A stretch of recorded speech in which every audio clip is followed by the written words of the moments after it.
Rodrigo Pimentel, muito obrigada por aceitar aqui nosso convite para ajudar a gente a entender o que está acontecendo. A primeira pergunta é o que todo mundo está tentando saber. Foi uma operação bem-sucedida ou não, a mega operação do Rio? No que se refere ao prejuízo à facção, em provocar uma instabilidade na facção, em recolher fuzis, em prender lideranças, em matar lideranças, não é esse o objetivo, mas pode ser a circunstância, né? No que se refere a isso, sim. No que se refere à mudança de vida dos cariocas, não.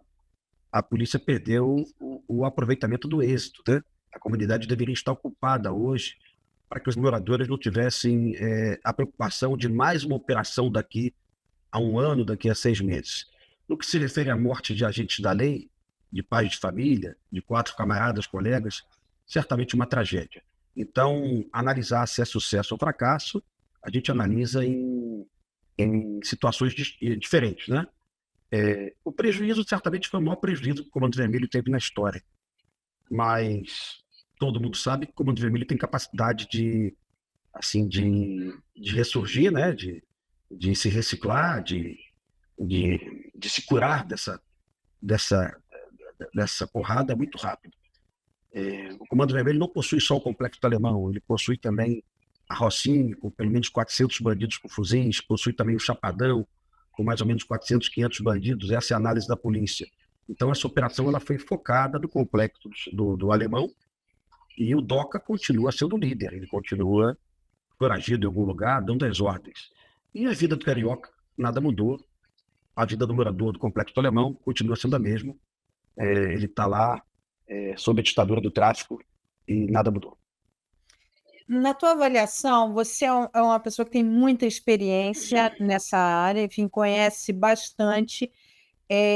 Na sua avaliação, essa tática, o MP, ele elogiou essa tática de ter levado os bandidos, enfim, para a mata. Como é que você avalia essa tática? Obrigado por ter chamado de bandidos, tá? Tem jornalista chamando de civis. Muito obrigado pelo seu entendimento tão lógico, tão racional, tão evidente. O nome disso na operação militar é martelo e bigorna, né? É uma tática antiga de guerra. O intuito do BOP era retirar esses bandidos armados com fuzis do miolo do Complexo do Alemão. Porque se o combate acontecesse no miolo do Complexo do Alemão, certamente muitos moradores sofreriam com balas perdidas, ainda que estivessem dentro das suas casas, porque o projétil do 556, do 762, do fuzil, normalmente ele ultrapassa ali o conjunto argamassa-tijolo. Então, a ideia do BOP, do comandante da polícia, do delegado Felipe Cury, de conduzir essa operação de combate para a mata, para muitos pode parecer uma operação de emboscada, mas não é emboscada, é tentativa de prisão, efetivamente. Ela é uma decisão que oferta ao morador muito mais segurança. Rodrigo, você tocou num ponto importantíssimo quando você fala essa questão dos bandidos, tá? Como é que a gente, quer dizer, a gente viu a gente viu cenas de muitas pessoas e muitos jovens mortos, tá? Como é que eu sei se todos são bandidos ou não? Eu acho que para a população é importante ter isso muito claro. Por exemplo, eu vi uma declaração de uma criança que eu entrevistei, na verdade, já faz algum tempo, e que ela disse assim: os bandidos são mais legais que a milícia, porque é de uma área ocupada, e ela falou assim, porque eles dão festas de Dia das Crianças e dão presente, e a milícia só cobra dinheiro e tal, uma coisa assim. Uma criança de uns 12 anos, mais ou menos. Isso me assustou muito. Primeiro, porque ela acha que a milícia não é bandido, entende? Ela coloca bandido como o tráfico e a milícia não. Segundo, ela encara veja, é uma criança. Ela está olhando ali aquela liderança como um espelho, uma liderança a seguir. Eu achei isso muito grave. Foi uma coisa que me chocou muito. Como é que e depois lendo a denúncia do MP, vendo as torturas que a comunidade é submetida na mão dos bandidos, né? Isso tudo causa uma distopia que me deixou muito assustada. Quer dizer, quem é bandido nessa história? Como é que se diferencia quem é bandido e quem é inocente? Aquela roupa camuflada que o Comando Vermelho está utilizando hoje, em quase todas as comunidades, o Comando Vermelho também utiliza a farda preta também, tá? Aquilo não é fantasia de carnaval nem de bate-bola, tá? Se tá com aquela roupa ali, é 100% bandido. Pode ter certeza disso. As famílias estavam retirando com tesouras aquele fardamento.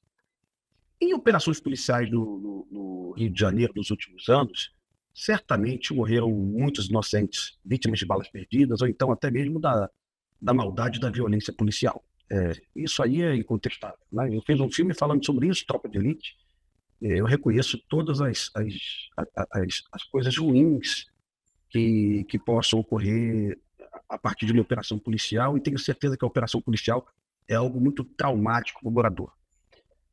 Mas agora, nesse momento, as pessoas estão percebendo que a operação policial é ruim, o morador odeia um helicóptero voando em cima da sua laje, 7 da manhã, mas o morador tem algo que ele odeia mais, que é ser submetido à humilhação de uma barricada, a ter que escutar uma música de baile funk, né, no domingo até 5 da manhã, o único dia que ele tem para descansar.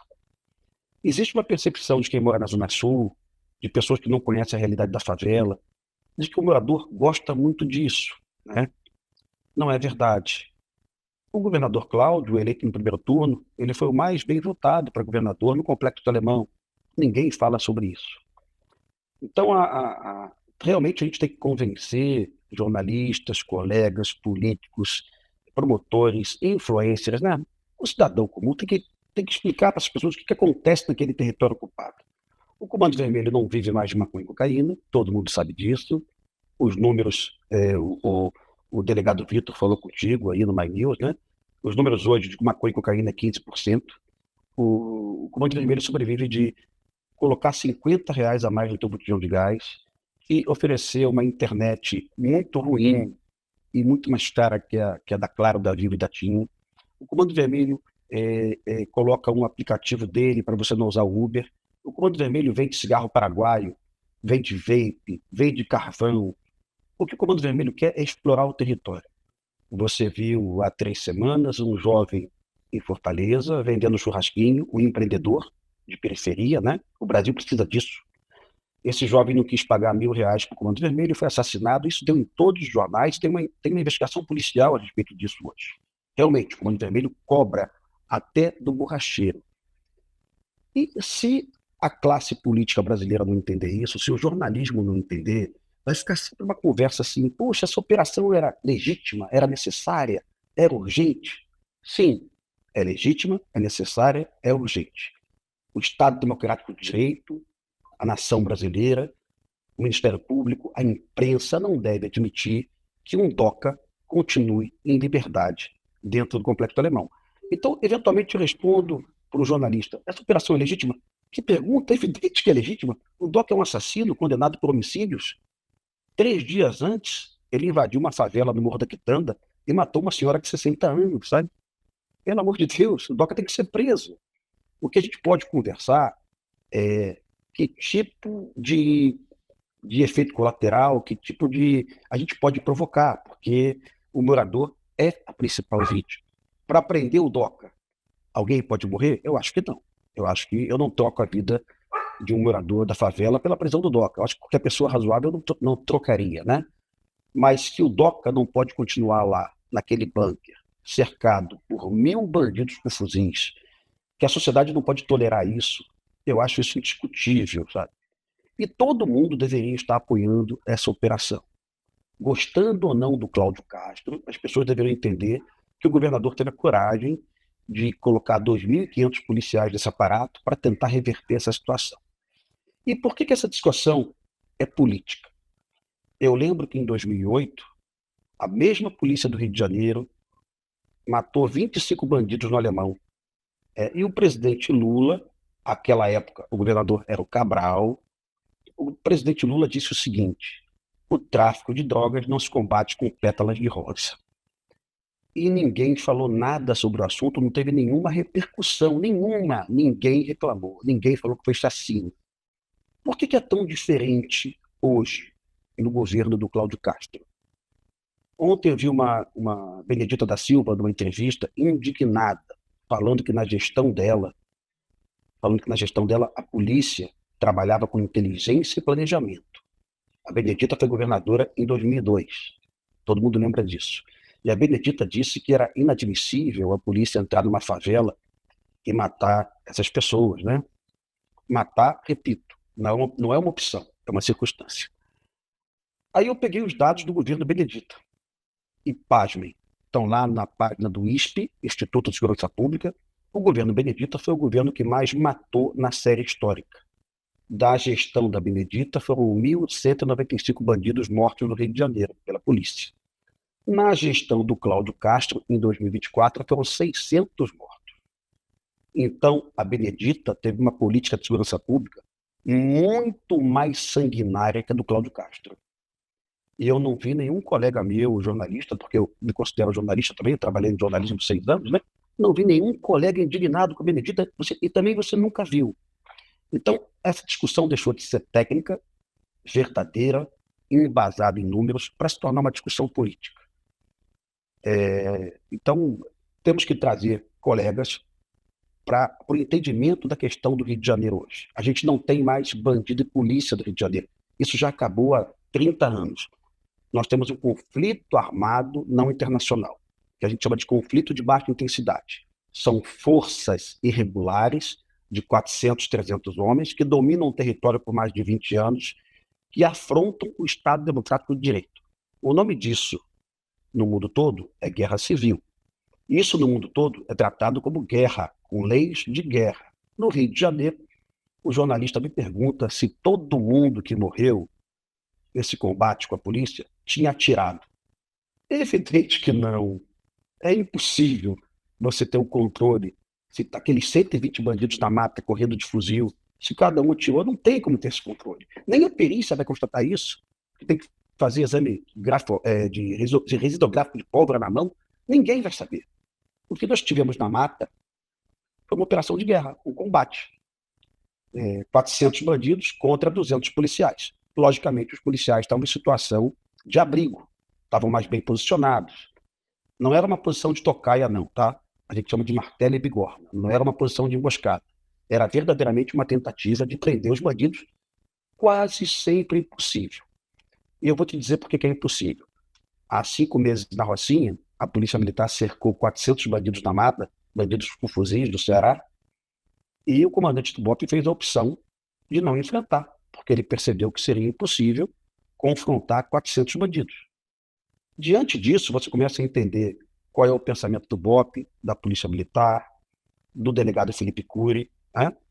A polícia entrou no Alemão para tentar prender pessoas, e prendeu mais de 90 bandidos, né? E alguns enfrentaram a polícia e morreram. Eu entendo que é simples assim, mas muita gente acha que tem uma extrema complexidade nisso aí. É uma guerra. E a gente tem que encarar a verdade. Que está sendo divulgado e que me chamou muita atenção foram alguns meninos se entregando, tá? Meninos que você diz bandidos? Os meninos bandidos. Por que você gosta de chamar de meninos? Porque eu vou te explicar. Me perdoa. Porque esse vídeo... Desculpa, me perdoa, tá? Não, eu nunca vi jornalistas no mundo chamando bandidos de meninos. Será que é alguma coisa forte do teu coração? Eu não sei. É porque me chocou muito esse vídeo. Por que eu falo meninos? Porque eram muito jovens. Muito jovens. E eu vou te falar... Você pode chamar os policiais de meninos também depois? Porque muitos policiais ali tinham 20 anos, 21. Tá? Eu entrei na polícia com 18. Meu primeiro combate foi com 20. Então, quando você chama de meninos, me dá um nervoso, porque me parece que você está com... Me perdoa, mas será que esse é o pensamento da imprensa brasileira? Menino, certo? Olha Isso. só, eu entendo muito você. Eu tenho, meu irmão é policial, eu tenho, meu pai era militar, enfim, venho de uma família que tem policiais, tem militares, e tenho amigos policiais que já, enfim, perdemos amigos policiais. Eu sei o quanto é duro isso e sei a posição. Eu entendo o que você está falando, mas esse vídeo eram meninos, porque eram muito jovens, por isso. Bandidos, ok. Perfeito, Tanto perfeito. que estavam se Muito obrigado. entregando. Tanto que estavam, Gosto mais, viu? Gosto mais. Gosto mais. tanto que estavam se entregando. Mas o que me chocou ali? Esses meninos Uhum. estavam se entregando, ou seja, meninos do tráfico, podemos usar assim, que estavam se entregando, e tinha uma mulher filmando, e tinha um homem, e esse certamente era um bandido, que estava falando, filma, filma para ele se entregar. O que ele está? Ele estava ordenando toda a operação. Isso está no vídeo que tá rolando na internet. Ele estava ordenando toda a operação. Ou seja, aquela mulher estava sendo ordenada por ele para ela filmar, para que não matassem, não atirassem nesses rapazes se entregando, nesses que servem o tráfico, nesses bandidos se entregando. Ok? Ok. Uhum. O que eu queria chamar a atenção para isso? Quer dizer, eu vejo ali claramente o comando do tráfico atuando ainda firmemente no ordenamento ali daquela comunidade, entende? Assim, é, a minha questão é como é que se tira esse poder do tráfico dentro dessa. Porque esses meninos, essa mulher, essa comunidade está sendo subjugada pelo tráfico. Entende? O tempo todo, o tempo Eu, todo. eu acho que, assim, quanto desses rapazes, bandidos, enfim, estão ali por escolha ou por falta de escolha, entende? Eu não sei, é difícil, eu não vivo numa comunidade, embora já tenha feito trabalhos pastorais em algumas comunidades no passado, mas eu vejo claramente ali um chefão mandando naquilo tudo. Essa mulher não pode dizer para ele, não vou fazer isso. Ela morre na hora se ela faz uma coisa dessa. Quer dizer, morrer na melhor das hipóteses, porque pela denúncia do MP a gente viu torturas ali horrorosas que eles fazem com a comunidade, entende? Então, assim, eu estou te falando tudo isso para dizer o seguinte: é utópico achar que é possível tirar esse comando do tráfico lá, porque esse é o grande problema. É esse comando, É, é esse Estado que está lá. olha, retomar o território sem combate, sem prisão, é impossível. Nós vimos uma experiência no Rio de Janeiro, que foi a UPP, né, onde a Polícia Militar, apoiada pela Marinha do Brasil, pelo Exército Brasileiro, tomou lá o Complexo do Alemão, isso em 2011, 2010, perdão, 2011. E você lembra que eu aplaudi, falei, dessa vez vai, conseguimos, ganhamos a guerra, pacificamos o Complexo do Alemão. O que ocorreu, no entanto? O Exército Brasileiro ocupou o Complexo do Alemão por 19 meses. Nesse período, nós tivemos 0 mortes, ou seja, foi muito bom no que se refere à preservação das vidas humanas, que é a coisa mais importante. No entanto, o Exército Brasileiro não teve autorização para realizar busca e apreensão. Então, os fuzis ficaram lá. Quando o Exército Brasileiro saiu, os bandidos voltaram, recuperaram seus fuzis, estavam escondidos em cafofos, em casas, né? E começou o confronto novamente, e dezenas de policiais foram mortos. Policiais novinhos, meninos de 18, 19 e 20 anos, assassinados em contêineres, né?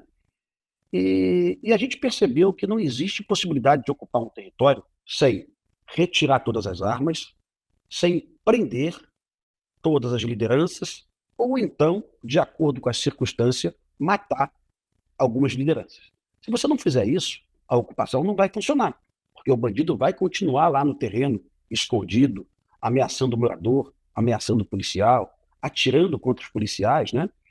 Isso tudo a gente já viu no Rio de Janeiro. Então, eu gostaria, no mundo ideal, Eu não sou presidente, também não quero ser presidente, tampouco desejo ser ministro da Justiça, tampouco governador. Mas no mundo ideal, há aproveitamento de êxito. Fomos lá, prendemos 85 bandidos, retiramos 120 fuzis, quase ganhamos a guerra. Agora vamos ocupar o terreno, vamos colocar lá esporte, lazer, cultura, escola de 8 da manhã até 5 da tarde. Aí, quem sabe, a gente vai vencer a guerra. Mas aí, há 5 anos, há 6 anos, você falou da garotada que tem um apreço pelo tráfico e não pela milícia. Depois você coloca no vídeo aqui de suporte, quando estiver no ar, as imagens da festa junina que o Peixão, festa junina não, do Dia das Crianças do Peixão, né, no Complexo de Israel, favela da Cidade Alta. Aliás, não é uma favela, tá? É um conjunto habitacional, não é favelizado. O Peixão ofertou brinquedos que pouquíssimos pais no Brasil teriam condição de ofertar aos seus filhos, né? Brinquedos de luxo, bonecas lindas, carrinho elétrico, PlayStation, bolas lindas, sabe? Um Dia das Crianças daquele de menino de Zona Sul, tá? Logicamente, o Peixão fez isso com produtos roubados, com comerciantes extorquidos, né? Não usou o dinheiro dele, logicamente. Mas para aqueles garotos do Complexo de Israel, Acari, Lucas e Vigário, o Peixão passou a ser a grande referência.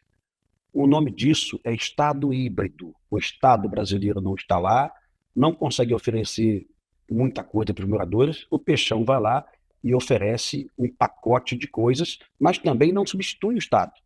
O Peixão, você lembra, ele fez uma ponte lá na favela, né, que a prefeitura não fez. O Peixão foi lá e construiu a ponte, com 2 intuitos: facilitar a fuga da facção e também ajudar o morador, que precisava se deslocar para o ponto de ônibus, tinha que fazer um retorno, né?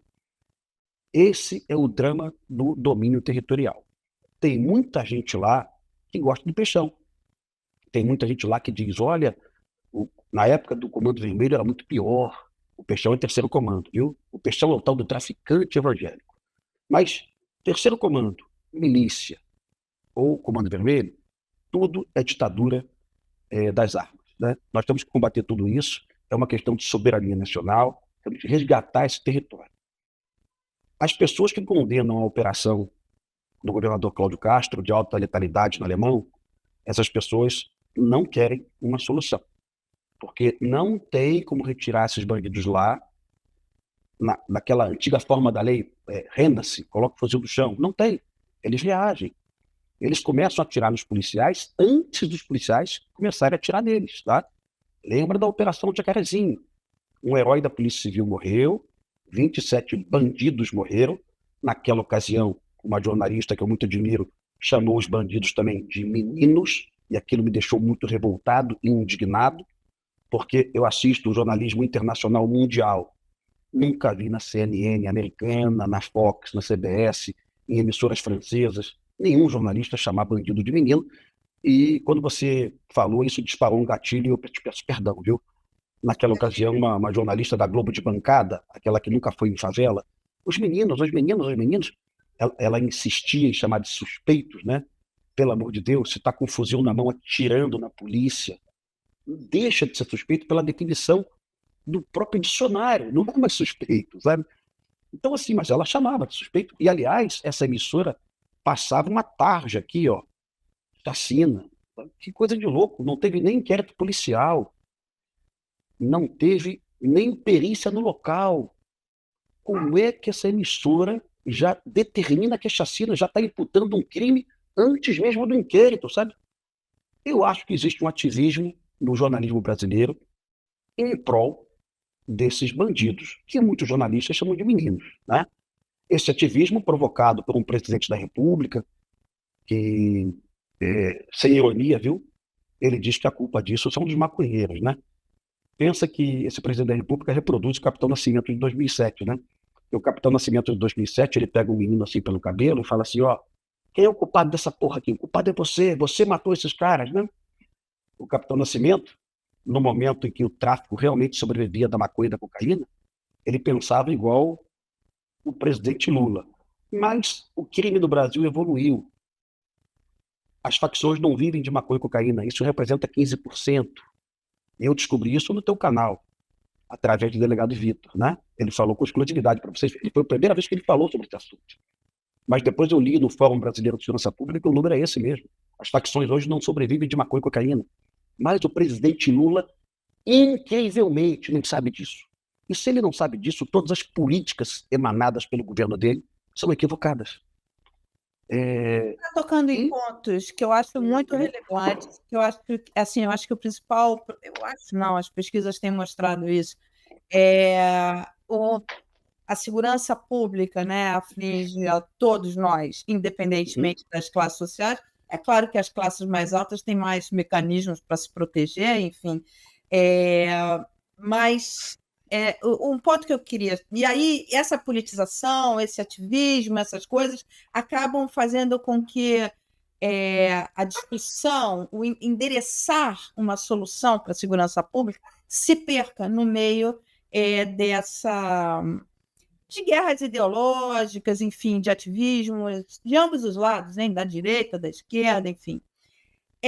Um ponto que me chama muito a atenção é sobre é legítima ou não é legítima a operação e tal. E o Ministério Público deu uma coletiva dizendo o seguinte: olha, essa operação foi uma operação para cumprir mandados de prisão.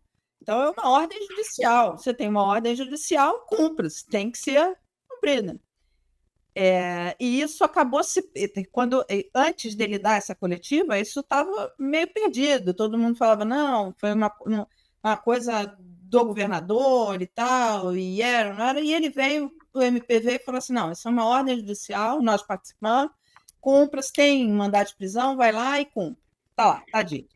Minha pergunta é, como é que a gente sabe, nesse aspecto, se foi bem sucedido ou não? Quantos desses mandatos foram cumpridos?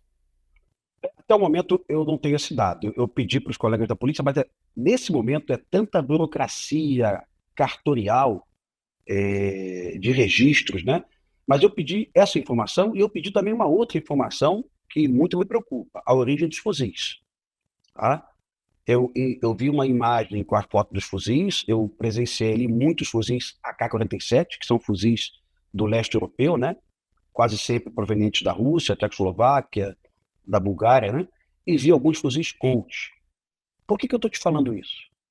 Porque há pouquíssimo tempo, o ministro Dino, e eu não tenho nenhuma mágoa dele não, eu acho que ele é um cara muito inteligente, por sinal, ele disse que os fuzis utilizados pelas facções no Brasil pertenciam aos CACs. Naquela foto que apresentada pela polícia, não tinha fuzil T4, que é o fuzil Taurus, que normalmente é o fuzil dos CACs, né?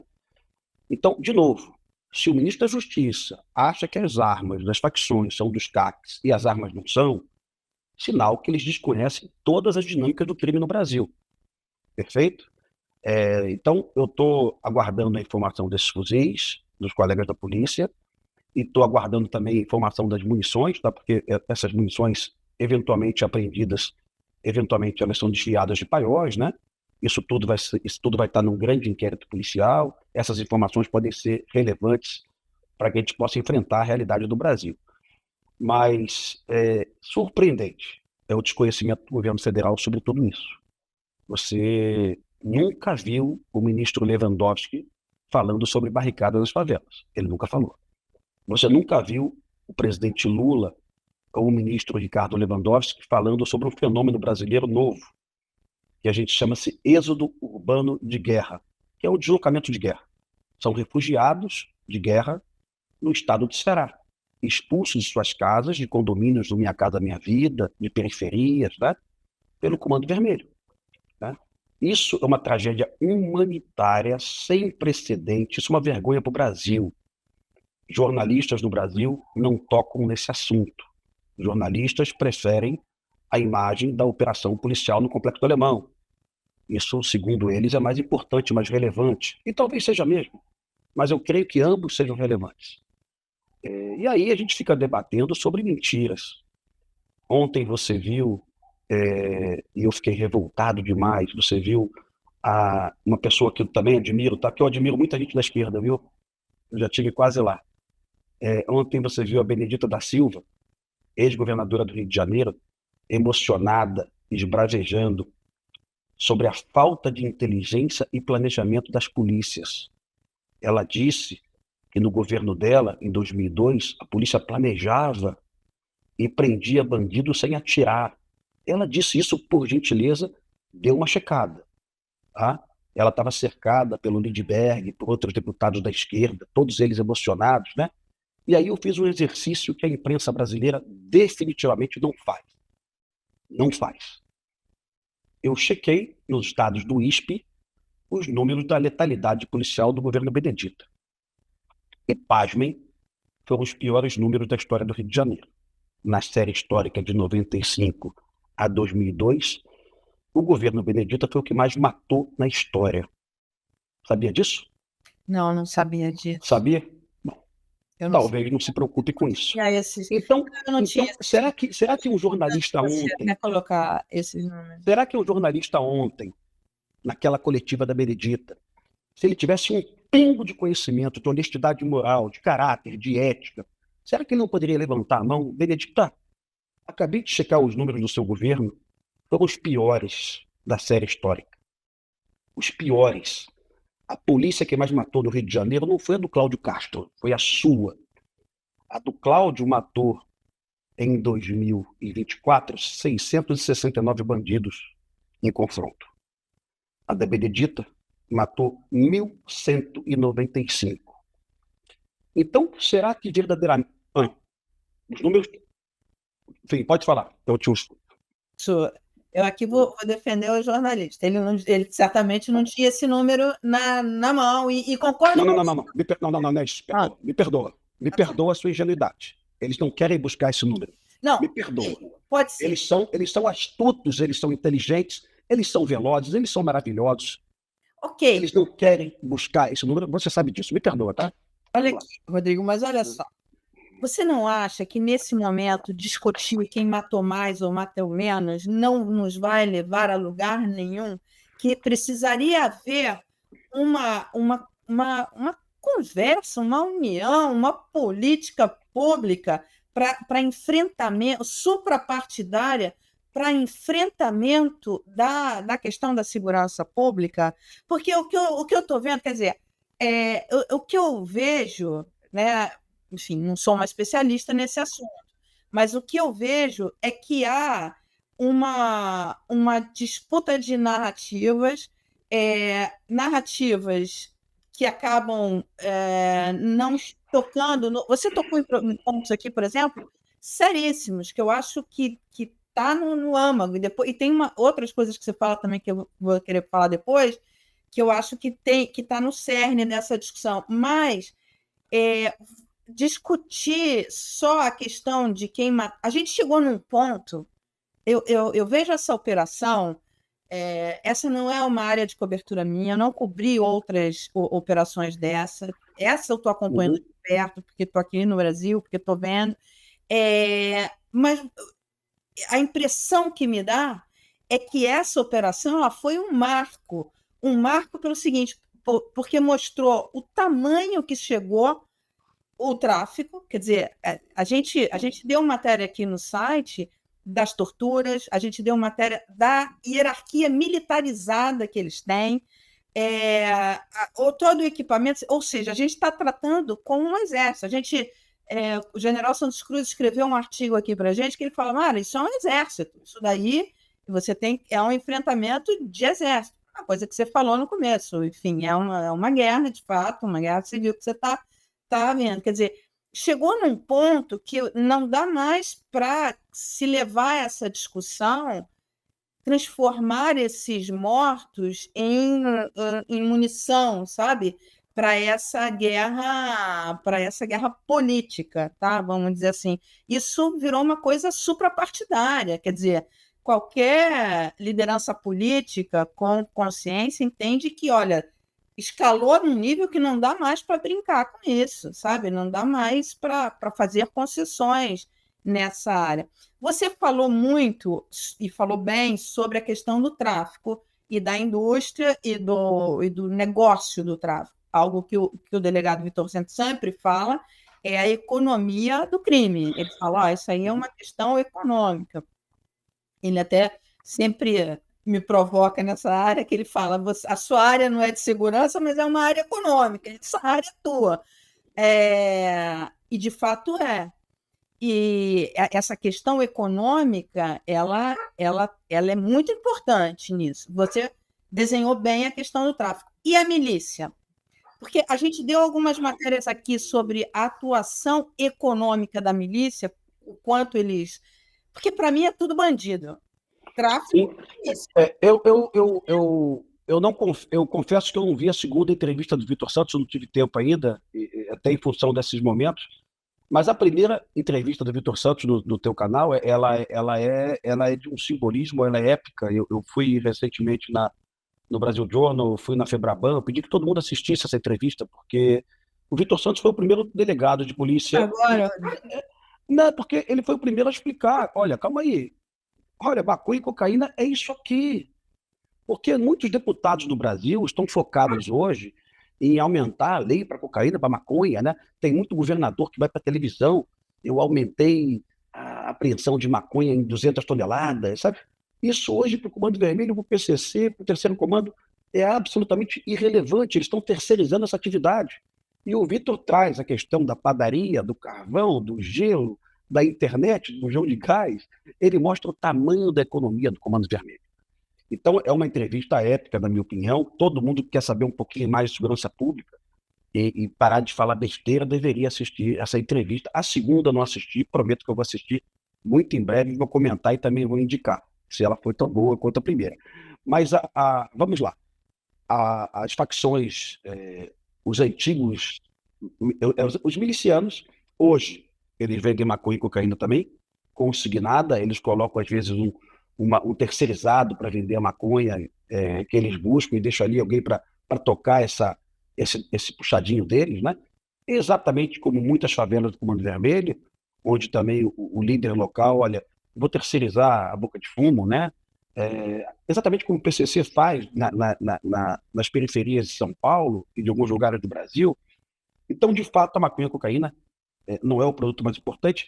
E eu falei ontem numa entrevista, pouca gente sabe, depois da Operação Colômbia, onde o americano despejou 30 bilhões de dólares no Plano Colômbia, comprando helicópteros, equipando as Forças Armadas e Forças Policiais colombianas, transferindo presos colombianos do cartel de Cali e Medellín para cumprir pena nos Estados Unidos, matando e prendendo mais de 1.200 traficantes, né? Depois que os cartéis foram desmontados na Colômbia, nós tivemos um problemão. Surgiram pequenos cartéis. E com isso nós tivemos uma queda no preço da cocaína, no preço mundial da cocaína. Algumas pessoas dizem que foi na ordem de 80%. Eu não tenho como checar esse número. Eu recebi esse número de policiais colombianos, né? Ou seja, o resultado prático final da Operação Colômbia, bilhões de dólares investidos, foi uma cocaína mais barata nas ruas dos Estados Unidos, né? Olha que confusão é você combater o tráfico, né? Então, assim, é bem confuso. No Brasil, eu fiquei no BOP durante muito tempo. O tempo que eu fiquei no BOP, apesar da inflação brasileira, a cocaína continuava o mesmo preço. Pode 5, pode 10 e pode 30, né? Durante décadas, a cocaína no Brasil ficou com o mesmo preço. Então, verdadeiramente, apesar da Fundação Getúlio Vargas não tá empenhada em pesquisar a economia do crime, né, com trabalhos acadêmicos, verdadeiramente nós devíamos fazer isso. Verdadeiramente, hoje, cocaína e maconha é algo pequeno no conjunto deles. Então, toda vez que você vê um governador se orgulhando de ter aumentado a apreensão de maconha e cocaína, você pode olhar e falar que babacão, isso aí não está adiantando porra nenhuma, né? Tem que fazer. Isso é um pinga-pinga. Deveríamos estar mais preocupados, por exemplo, hoje, na questão da internet. O estado do Ceará, 19 cidades, o Comando Vermelho oferecendo a internet, né? Isso em função de um problemão brasileiro, que lá atrás a Anatel, o governo federal, entenderam que quanto mais empresas pequenininhas, né, você poderia baratear o serviço de acesso ao provedor. Resultado, o Brasil chegou a ter 20 mil empresas provedoras, hoje temos 12 mil. Com isso, o controle da Anatel é dificílimo, o controle policial quase impossível. E, nas pequenas cidades, nas periferias do Brasil, o crime organizado foi lá, colocou uma arma na cabeça do dono da empresa, essa empresa é minha. eu quero esse dinheiro recorrente. Então, temos informações hoje que em favelas do Rio de Janeiro, da região de Bangu, tem facção vendendo 10 mil, 15 mil sinais de internet, ganhando milhões de reais por ano, né? E, de novo, você nunca viu o Lewandowski falar nesse assunto. Você nunca viu a Anatel preocupada com isso. Então, o Vitor Santos nos traz uma dimensão gigante do problema brasileiro. E eu não vejo o Lewandowski falando nesse assunto, né? A milícia exportou boa parte do modus operandi para as facções, Terceiro Comando e Comando Vermelho. Então, quando alguém me pergunta hoje quem que é pior, não tem pior. É tudo a mesma merda. Todo mundo pratica roubo de carga, todo mundo vende drogas, todo mundo explora o morador e todo mundo enfrenta a polícia. Eu fiz o prefácio de um livro que eu gosto muito, é, da Cecília, tá? E ela é jornalista da Intercept, eu gosto muito dela. E ela pediu para fazer o prefácio. É um livro muito bom, contando como nasce uma milícia no Rio de Janeiro. Eu tinha a impressão que a milícia já era uma coisa menor, mas quando você lê o livro, você fica apavorado. Você percebe a milícia na Baixada Fluminense chegando nas câmaras municipais. E eu fiz o prefácio do livro da Cecília com muito orgulho e descobri que a Polícia Rodoviária Federal, a Coordenadoria de Recursos Especiais, cercaram uma equipe de milicianos durante a pandemia, em Itaguaí, e mataram 13 milicianos. Ou seja, a milícia enfrenta a polícia também. Aquela história que a milícia não atira em polícia, aquilo não existe mais. Então, milícia, Comando Vermelho, TCP, é tudo a mesma coisa. Não podemos mais fazer nenhuma diferenciação sobre isso. A nossa missão é resgatar qualquer território, fazer com que o morador tenha acesso à soberania, à democracia, ao Estado Democrático de Direito. E eu sempre conto uma história que é importante também, não sei se eu já te contei, como uma novela da Globo causou um efeito muito ruim no Brasil. Antônio Fagundes era um miliciano do bem. Ele dominava uma favela chamada Portelinha. A novela era Duas Caras, né? E o Antônio Fagundes não usava arma de fogo, o Antônio Fagundes era uma gente boa, resolvia todos os problemas, né? E, infelizmente, aquele novelista, que eu não sei o nome dele, hoje a Globo não cometeria esse erro novamente, certamente, né?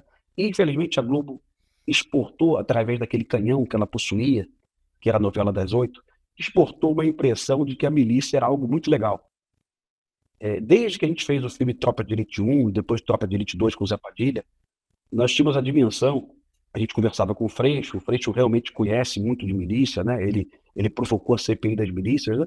Nós tínhamos dimensão que a milícia era um problemão. Alguns jornalistas colocaram na capa de jornais. O que é melhor, milícia ou tráfico? Vantagens. Tem um jornal de grande circulação do Rio de Janeiro que colocou na página vantagens e desvantagens da milícia. Olha que absurdo, não é? Olha como o nosso debate era horrível, né? E eu acho que tudo isso tem que ser esclarecido. A gente tem que conversar sobre isso longamente. Escalou absurdamente. Eu li o seu prefácio, a gente tem um clube do livro aqui, o livro da Cecília. A Cecília é muito parceira nossa e o livro fez parte do nosso clube do livro. Ontem ela ficou zangada comigo, viu? Eu disse que o Fogo Cruzado não tinha falado sobre a morte da mulher no Morro da Quitanda, né? A Ele Cecília é falou assim, espetacular. A Cecília é uma das vozes sérias que tem nesse debate. Eu gosto muito dela. sabe que ela é tão séria, mas ela é tão séria que durante meses, né, ela foi a única que apontou para o governo da Bahia, né? Porque para o jornalismo brasileiro, só quem mata bandido é a polícia do Tarcísio, do Derrite e a do Cláudio Castro, né? A polícia da Bahia não mata ninguém. E, curiosamente, é a polícia que mais mata no Brasil, né? Mas ninguém toca nesse assunto. E a Cecília teve coragem de falar sobre isso, né? Mas, normalmente, o jornalismo brasileiro ignora esse fato Não, vergonhoso. Cecília é seríssima e você está tocando exatamente nesse ponto, né? Do quanto é suprapartidária. A esquerda tem uma dificuldade, e eu acho, aí é uma impressão minha, até escrevi sobre isso, acho que o silêncio do presidente Lula nesse momento é a ausência de respostas, de respostas para esse enfrentamento. Enfim, acho que isso o que é um problema sério, porque é o líder máximo, é um político incontestável, assim, uma liderança incontestável politicamente, poderia abraçar essa causa e falar, vamos resolver essa situação, mas enfim. Olha, pelo que entendi, ele vai mandar prender maconheiro, viu? Porque o que ele acha é que o problema do Provoca, Brasil é Rodrigo, maconheiro. não Mas provoca, Rodrigo, não provoca. Você está provocando, não provoca. É, vamos lá. e os maconheiros quase todos votam na esquerda. Esse que é o drama pessoal incrível, né? Tem maconheiro na direita também, Rodrigo, tem maconheiro na Olha, direita, e não são poucos. Assim como a Cecília tem coragem de falar no, do governador da Bahia, do Jerônimo, né? Eu fiz muitos vídeos criticando políticas do Cláudio Castro, né? E sem problema nenhum. Eu fiz um vídeo há algumas semanas falando da prisão do deputado estadual TH Joias. Não sei se você viu. Eu vi eu vi. O TH Joias, ele já tinha sido preso, condenado a 14 anos de cadeia. Não sei como ele participou do pleito eleitoral, não sei como é que ele fugiu da ficha limpa, mas ele participou. Ele era terceiro suplente, e é importante falar o nome do partido, porque os partidos devem ser responsabilizados pelos eleitores. O TH Joias era do MDB, né? E o TH Joias, ele jamais sentaria numa cadeira do parlamento estadual, ele era terceiro suplente. Mas através da nomeação do Pisciani para a Secretaria de Esportes, o TH Joias ascendeu e pegou a vaga que era do Ottoni. E aí o TH Joias continuou lá praticando os crimes dele, é que tudo indica, né? Não transitou em julgado ainda, mas ele foi preso porque estava vendendo equipamentos para o Comando Vermelho, para o Terceiro Comando e para as milícias, né? Ou seja, o deputado estadual, né, no exercício das suas funções, vendendo máquinas de guerra para o Comando Vermelho. Isso dava um filme, certamente. E eu fiz um vídeo mostrando que ele só incendeu a Alerj porque o governador puxou o Pisciani para a Secretaria de Esporte. E eu tenho certeza que o governador ficou bem triste comigo, mas é verdade, eu tenho que falar. Qual o problema? Né? Eu tenho que mostrar que o problema do Brasil, diferente do que a direita acha, não são as favelas com fuzis, né? O problema do Brasil também está nos parlamentos, né? E também está nos tribunais de justiça. Eu fui notificado pela Associação dos Magistrados do Rio de Janeiro, semana passada. Eles pediram que eu indicasse o nome dos desembargadores corruptos do Rio de Janeiro. Não vou indicar porra nenhuma, porque eu disse que o CNJ investiga 7 tribunais do Brasil por venda de decisões, né? E é fato, está nos jornais, a Polícia Federal está investigando, inclusive, o STJ, né? E é fato também que o desembargador do Rio de Janeiro foi afastado pelo CNJ, está nos jornais, suspeito de venda de decisões para soltar bandidos do Comando Vermelho durante um plantão judiciário. E isso, na minha opinião, é muito mais perigoso que o DOCA. Esse desembargador, se for verdade que ele vendeu decisões, ele é muito, muito, muito mais perigoso que qualquer componente do Comando Vermelho. Eu acho que isso é muito claro e evidente. Mas a Amaerj não gostou dessa minha declaração. Eu acho que estão me ameaçando me processar, não sei, né? Mas que se dane, deixa para lá, vou continuar falando. Um desembargador corrupto é pior que um traficante do Comando Vermelho. Eu acho que todo mundo concorda com isso. Então, Rodrigo, aí você tocou num ponto que você fala de uma forma recorrente e que eu concordo assim 100% com você. Eu acho que o ponto central no combate à segurança pública é o combate à corrupção. Começa muito nesse combate à corrupção. Isso tem e corrupção à direita e à esquerda, porque temos Perfeito. corrupção. Se há um ponto aí democrático e suprapartidário, é a corrupção. Ela está infiltrada em todos esses campos ideológicos, espectros ideológicos. Como é que se combate a corrupção? E vou te falar, o filme Tropa de Elite eu vi o primeiro e eu não fui ver o segundo porque eu fiquei muito, mas muito chocada e muito triste porque joga muito na cara da gente o tamanho da corrupção, sabe? E como ela está por todos os lados. É muito devastador isso, de como a corrupção, ela às vezes vem de lugares que você nem achava que tem, sabe? Você recebe umas coisas, você vê umas coisas, você fala assim, putz, como é que pode ter corrupção nisso aqui? Eu achava que isso aqui era sério e tal. Então, e uma vez eu lembro, já faz bastante tempo isso, eu estava num congresso na Austrália, de segurança, e eu entrevistei um agente da Colômbia. E ele estava me contando do processo deles, de combate, enfim, de como é que você que resolveu o problema. Resolveu, porque antigamente você nem andava lá, na Colômbia. Ele falou assim: nós começamos acabando com a corrupção, ou seja, acabando é um eufemismo, mas enfim, resolvendo ali em grande parte o problema da corrupção, inclusive dentro da polícia. Como é que você vê isso, o tamanho dessa corrupção hoje? E existe alguma chance? A gente tem que acabar essa entrevista, eu tenho tanta coisa para te perguntar ainda. Eu vou dar uma puxadinha aqui. Quer dizer, existe algum caminho? Ou é muito tópico achar que você vai conseguir resolver a questão da corrupção? Do jeito que nós amarramos nossas leis, como o Brasil foi pactuado pós-Constituição de 88, eu acho que está bem difícil, viu? Você observa que hoje, para você conseguir aí uma decisão favorável em algumas cortes, você é obrigado a contratar um advogado que tenha um familiar de um desembargador ou de um ministro, né? Olha como está confuso isso no Brasil, como as coisas estão muito confusas, sabe?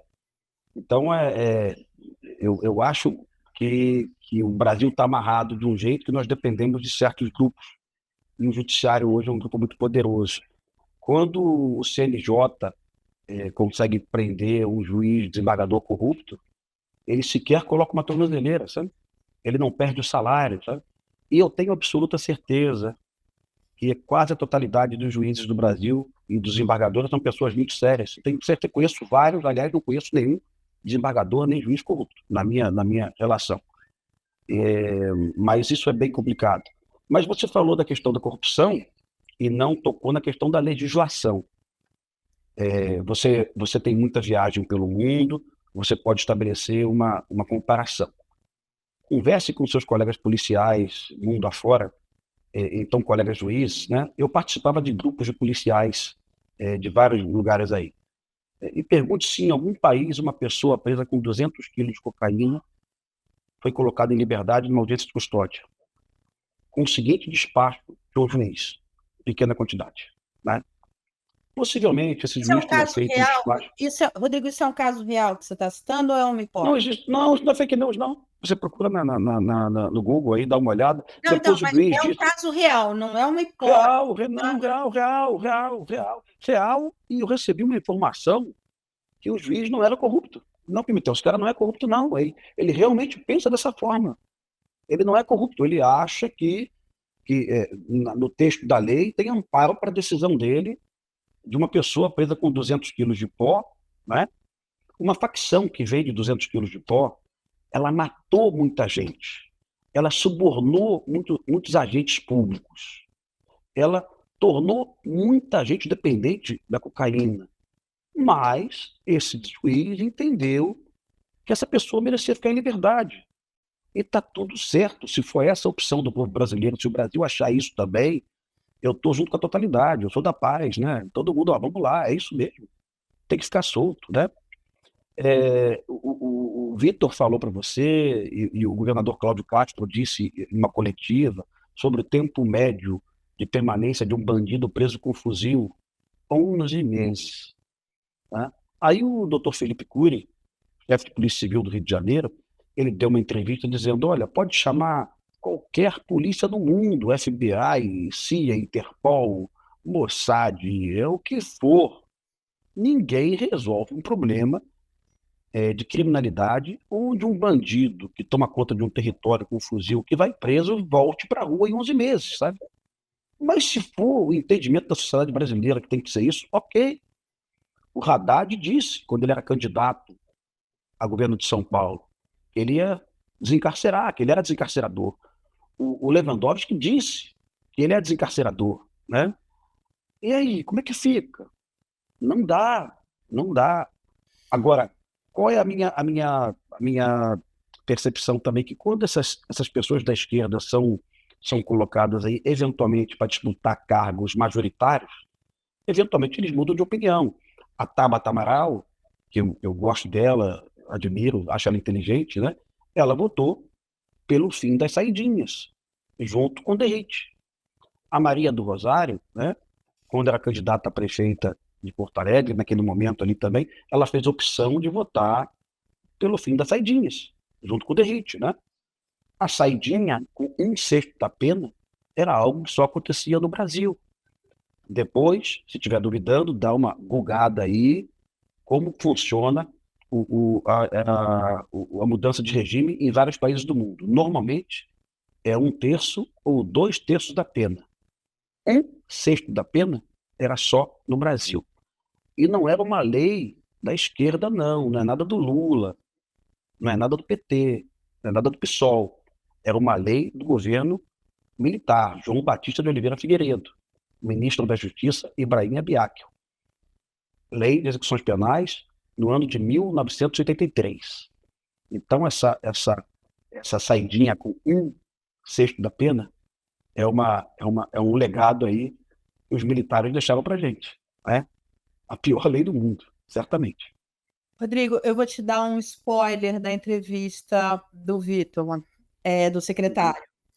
Sim. Ele disse uma coisa que eu achei muito interessante, tá lá na entrevista, você vai conferir, que é o seguinte, eles vão começar a retomada ali da região da Muzema dando título de propriedade para os moradores, para que eles tenham a propriedade ali das suas casas, de onde eles moram, enfim.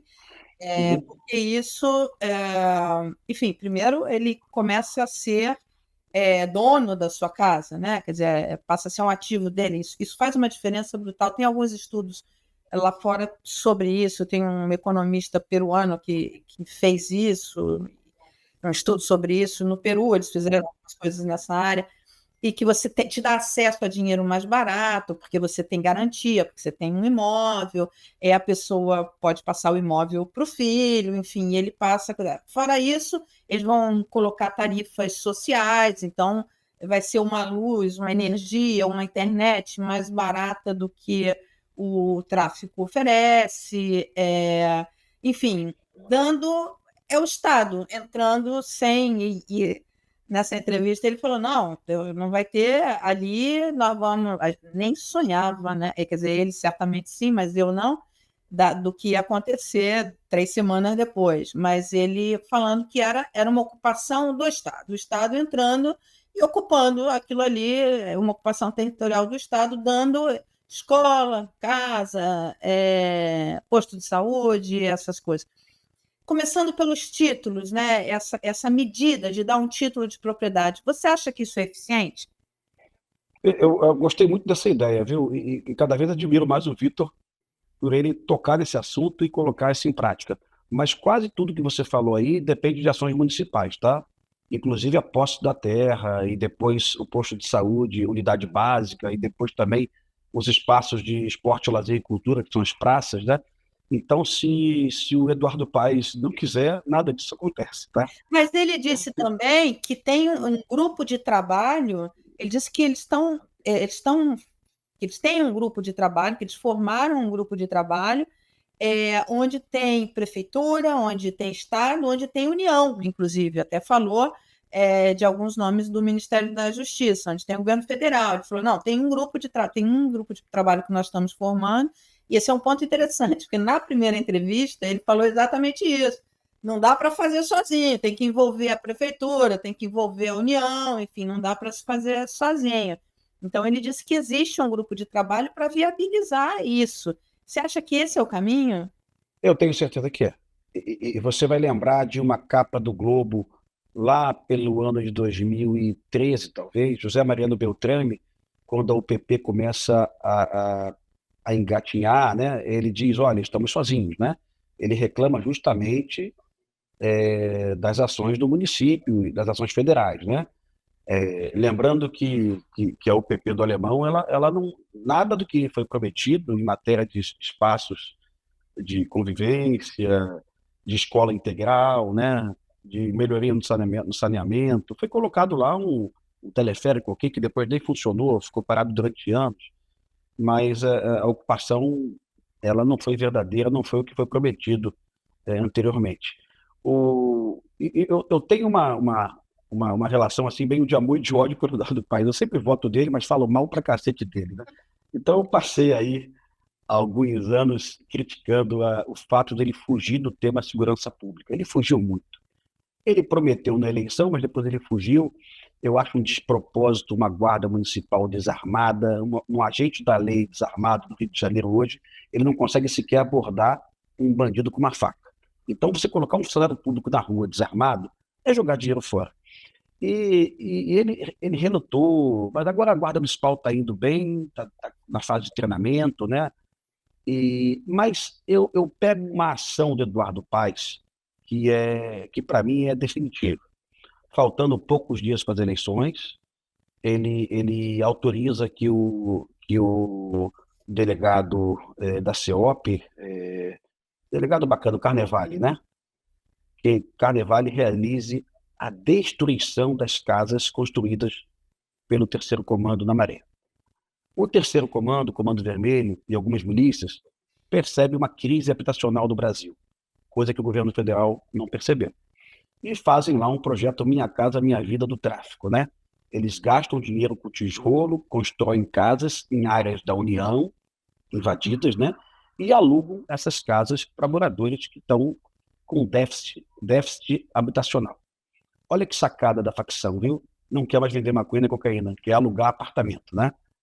E, e o Breno Carnevale comanda a destruição dessas casas próximo a um período eleitoral.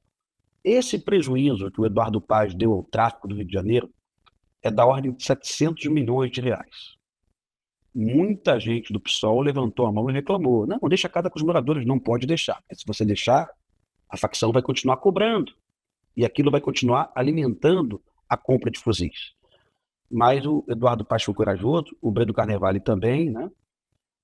Antes do Breno também, hoje vereadora Thalita também realizou muitas ações parecidas, né? E com isso, nós demos um prejuízo para a facção superior, por exemplo, ao prejuízo das apreensões de fuzis do dia de anteontem, né? Estou comparando coisas diferentes, logicamente, fuzil com casa, tá? Mas o prejuízo que o Breno Carnevale e o Eduardo Paes e a vereadora Thalita deram ao Comando Vermelho, às milícias do Terceiro Comando, foi superior a uma grande operação policial. E aí eu estou te chamando para aquela discussão. Será que os prefeitos não devem chegar mais perto e entender o que eles podem fazer, né? Não conheço ele. Falei do prefeito lá de Belford Roxo, que destruiu as barricadas, né? O Canela. Falei do prefeito Quaquá, do PT, de esquerda, vice-presidente nacional do partido, né? Que conseguiu reduzir os homicídios e roubos de carro na cidade, que disse em entrevista que na cidade dele, bandido que rouba casa vai para a vala, né?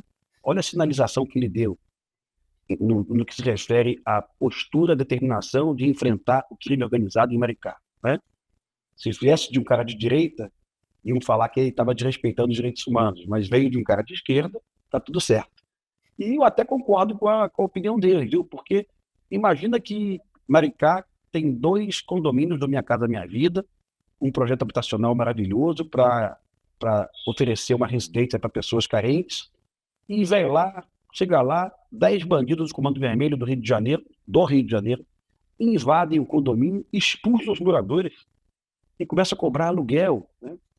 E se eles forem presos, a tipificação do crime é uma extorsão, eles vão responder em liberdade. Então não tem saída para isso. Não tem saída para isso. Diga para o seu ouvinte aqui E qualquer pessoa presa no Brasil, condenada por um crime inferior a 8 anos, a pena mínima, vai responder em liberdade. Ok? Isso é a lei brasileira. Então, quando você prende um bandido desse extorquindo um morador, ele vai responder em liberdade, ele vai continuar extorquindo o morador. Então você começa a perceber que não tem saída para o Brasil. Não tem saída para o Brasil que não seja uma mudança de legislação penal. Mas você sabe que o Lewandowski é pelo desencarceramento. E aí começam os obstáculos que fazem o Brasil não funcionar. Né? Hoje eu vi essa proposta do governo federal de endurecimento das leis, né? Tem uma pena mínima de 4 anos, isso é absolutamente ineficaz. Absolutamente ineficaz. Pena inferior a 8 anos, você responde em liberdade. Perfeito? É bom deixar isso muito claro, né? Na semana passada também, um deputado do PT do Rio de Janeiro, que eu também não conheço, o deputado Dimas, ele propôs um tipo penal, deve estar lá com o Hugo Mota hoje, não sei se o Lula vai sancionar, acho que ele não vai sancionar, colocando um tipo penal, expulsão de morador de casa. Pena mínima de 8 anos, pena máxima de 15. Se isso passar, eu acho que o Lula não vai assinar. Se isso passar, as polícias do Nordeste vão ter uma ferramenta para prender o bandido do Comando Vermelho que expulsou um pobre morador da sua casa. Porque expulsar um morador de casa é uma extorsão quase invisível. Passa um menino na parede e picha assim, vaza. Tá? Não tem arma na cabeça. A pessoa foge em função da expectativa do medo. E a gente não tem ferramenta hoje legal para prender esse bandido. Um deputado do PT está propondo isso. Né? Não é da bancada da bala, não é policial militar, eu acho até que ele Por é que médico. você acha que o presidente não vai sancionar? Eu não acho, não, eu tenho certeza. Por quê? Porque o Lewandowski já se posicionou. Ele já disse que ele é pelo desencarceramento. Já falou isso, pelo amor de Deus. Ele se orgulha das audiências de custódia, terem colocado em liberdade milhares de presos, né? Ele se orgulha. Ele não pensa como eu. Ele não conhece a outra realidade. Ele pode ser mais inteligente. Certamente ele é uma pessoa muito inteligente. Mas ele tem outro pensamento. Né? Ele não morou numa periferia, ele nunca foi oprimido, talvez. Né? Ele nunca foi policial, ele nunca esteve na ponta da linha. Não sei, mas ele pensa diferente. Né? Olha, você me disse que você tem amigos de esquerda, eu tenho amigos de direita. Então, eu acredito, e tem gente muito boa na direita e na esquerda, e tem gente que não é tão boa na direita e na esquerda. Então, assim, essa questão tem que ser suprapartidária, porque você deu vários exemplos aqui, à direita e à esquerda, que a gente tem pessoas com formação, com instrumentos, e que pode entrar nessa discussão de uma forma. Pode ser que eu esteja sendo ingênua, mas eu acho que é uma questão que me preocupa bastante, sabe? Enfim, como brasileira, como pessoa, até segurança pessoal.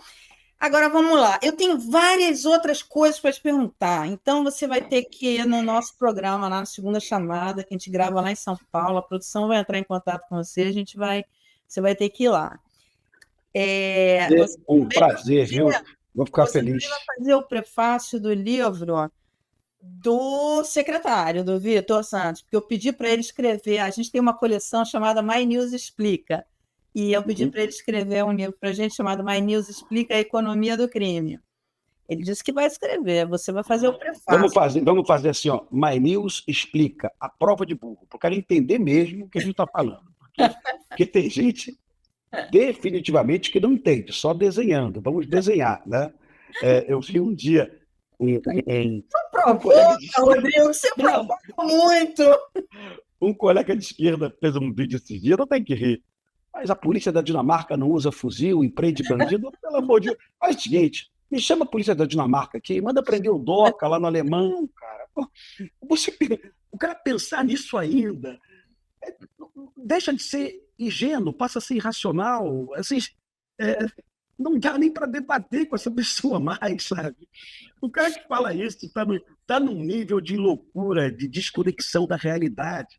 E de vez em quando você percebe na classe política, essa desconexão da realidade também. Então, me aflige hoje, repito, a imprensa brasileira não está toda ela hoje em Fortaleza pesquisando, identificando o fenômeno dessa tragédia humanitária num estado do PT, do Eumano, e, sinceramente, eu acho que não é um governador ruim, não. Né? Ele está tocando a polícia dele lá do jeito dele. Teve uma operação lá da polícia de Fortaleza, da Polícia Civil, há pelo menos um mês, que prendeu 38 bandidos faccionados do Comando Vermelho. E, surpresa, alguns bandidos tinham sido soltos um dia antes. Né? Então, essa é a realidade que o Lewandowski não enxerga. E que o Eumano já está enxergando. E que o Jerônimo já está enxergando. E que o Quaquá já enxergou. Mas que o Lula também não enxerga. 3 livros. Me diga sugestão de 3 livros para entender segurança pública. Bem, o da Cecília, todo mundo. Da Cecília hoje é o mais atual e mais emergencial. Porque, eu falei para ela, Cecília, eu já tinha na gestão do Cláudio Castro, no momento ali do delegado Alan Turnovski, o foco da Polícia Civil do Rio de Janeiro foi muito mais a milícia do que com o Comando Vermelho, tá? Se você somar o número de prisões que a Polícia Civil realizou na gestão do Alan, foi muito mais milicianos presos. Então, eu sinceramente, em algum momento, eu falei assim, puxa vida, essa história de conivência da polícia com a milícia já acabou, e a polícia está dando porrada na milícia. Tá tudo certo. Quando você lê o livro da Cecília, você percebe que não.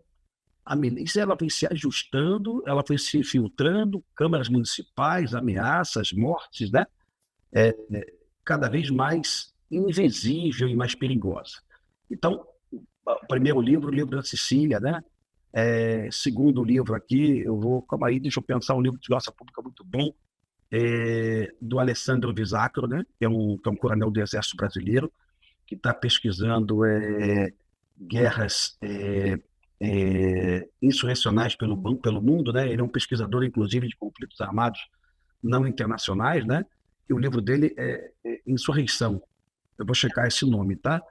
E o livro brilhante do coronel Montenegro, Fernando Montenegro, falando sobre a experiência do Exército Brasileiro no Complexo Alemão. Tá? É um livro que se torna atual novamente. O nome do livro é O Alemão, contando lá as experiências de uma força do Exército Brasileiro do Alemão, com todas as dificuldades que nós conversamos aqui. Por que não deu certo? Agora eu vou te sugerir a entrevista que nós fizemos com a Cecília aqui no canal. Nós fizemos uma entrevista muito boa com ela sobre o livro. Ela vem várias vezes aqui no canal, enfim, a gente gosta muito dela e do trabalho que ela faz. Eu vou te sugerir a segunda entrevista do Vitor Santos. O que mais, César? O que mais que a gente tem para sugerir para ele aqui? O nosso site, que tem uma cobertura incrível, e a gente conseguiu dados muito interessantes, inclusive vai ter uma matéria sobre essa nossa conversa. O que mais, César? O que a gente sugere mais para ele aqui no site? É isso? Não, sugere mais uma entrevista para ele, cara. Pô, quero audiência desse cara aqui no site, César. E o professor José Cláudio, você tem que ver a entrevista do professor José Cláudio aqui no site, que também foi muito legal, que ali... O professor, posso incluir um livro aqui, me perdoa? Claro. Eu falei sobre o livro ao longo da entrevista, que é o livro do juiz lá do Espírito Santo, Terrorismo à Brasileira, do juiz Eduardo Lemos. Aliás, você tem que entrevistá-lo emergencialmente, porque ele explica, a prova de burro, por que o Brasil vive uma situação de terrorismo. Né? Ele deixa claro ali, olha, comparando legislações no mundo todo, o que o PCC faz matando delegados, juízes, policiais militares, o que o Comando Vermelho fez e faz no Rio de Janeiro.